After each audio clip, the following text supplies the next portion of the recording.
President Macron was very definite in trying to move the focus of attention of the G7 and indeed of Donald Trump towards what's happening in Ukraine, because I think it's fair to say that it's slipped slightly off the attention span of the US president. Yeah, is there any word about what they discussed, Donald Trump and Zelensky? Well, there wasn't actually a meeting scheduled initially. It was quite an interesting hot mic moment because Macron invited Zelensky to come along, and they were walking around and a microphone heard them talking, and Macron said, yesterday we had a difficult discussion in front of the camera, and he was saying he would try and arrange a meeting with Trump. That did come to pass.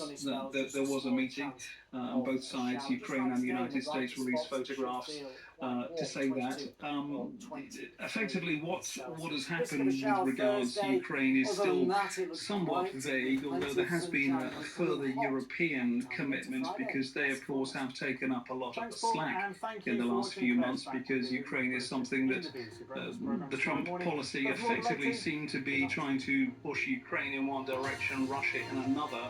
And you recall the summit they had in Alaska, and no progress has been made. So a waste of life is what Donald Trump has been talking about. He obviously would like to see it wrapped up quickly, but then again, he was someone who, when he was out on the stump campaigning, said he could solve this crisis in 24 hours. Indeed. We'll leave it there. Thank you very much. That's journalist Francis Collins. It's 10:42 here on 5 Live. Now, this is a story that piqued my attention today. American tennis superstars Serena Williams and Venus Williams will return to Wimbledon action together after they were handed a wild card to compete in the women's doubles. Serena, who's 44, made a comeback at Queen's last week, 4 years after playing what many expected to be the final match of her career at the 2022 US Open. Five-time Wimbledon singles champion Venus is 45. Now, she's lost all 7 of her singles matches this season, but won a doubles match alongside Britain's Kate Bolter at the Madrid Open in April. Let's speak to tennis journalist Ben Rothenberg from Bounces, who's here to talk to us a little bit about all of this. And also, Ben, I've been told you actually spoke to Serena today.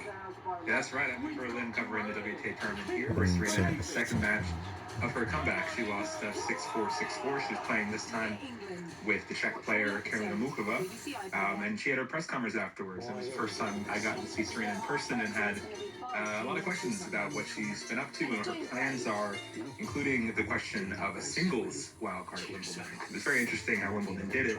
Today they announced a lot of their wildcards, but they have up to 8 possible wildcards in women's singles, and they announced names for 7 of them. 6 of them were British players, and one of them was the Polish player Maja Święcicka, who just made the French Open final, and then the last one was left as to be announced. And so Serena, has been on the fence a bit about this before, and so I asked her what her plans were, and she was basically very coy and just sort of joking and trying to turn the question around, but certainly not saying no, and certainly not denying that she could have some possible interest in this Wimbledon singles appearance as well. Yeah, they left it dangling there, didn't they? Just that one wild card, and left everyone to sort of talk about it, create a bit of buzz around it. But genuinely, how much interest do you think it will generate? First, having the Williams sisters back at SW19, but also potentially, like, if Serena was to also compete in the doubles and singles. I think both. I mean, this was a big popular news today when this headline came out about the Williams sisters. There's a lot of goodwill towards them, I think, especially at this time of their career. And this is their first time reuniting since they played last together, actually, what was, as you said, supposed to be Serena's last tournament, the 2022 US Open.